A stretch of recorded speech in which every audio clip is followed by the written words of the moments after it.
মালয়েশিয়ার progressive wedge policy বা প্রগতিশীল মজুরি নীতির আওতায় পরীক্ষামূলকভাবে ৩২,০০০ শ্রমিকের বেতন সর্বোচ্চ ১৬% পর্যন্ত বৃদ্ধি পেয়েছে।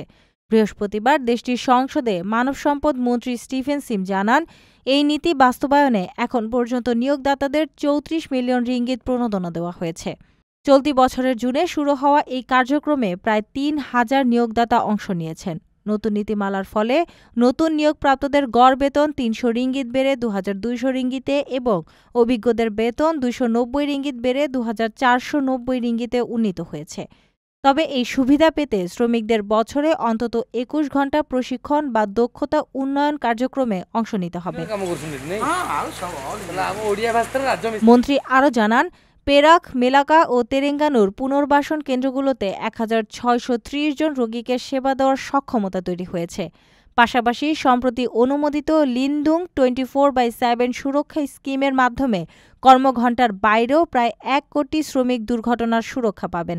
সংশ্লিষ্টরা মনে করছেন, এই উদ্যোগ শ্রমিকদের জীবনমান ও দক্ষতা উন্নয়নে বৈপ্লবিক পরিবর্তন আনবে। আপনার স্বপ্নগুলো আকাশ ছুবে প্রবাসীর হেলিকপ্টারের মাধ্যমে। বিয়ে, জন্মদিন অথবা যে কোনো বিশেষ প্রয়োজনে হেলিকপ্টার ভাড়া করতে যোগাযোগ করুন স্ক্রিনে দেয়া নাম্বারে। প্রবাসীর হেলিকপ্টার, নিরাপদ ও সাশ্রয়ী বাহনের বিশ্বস্ত নাম।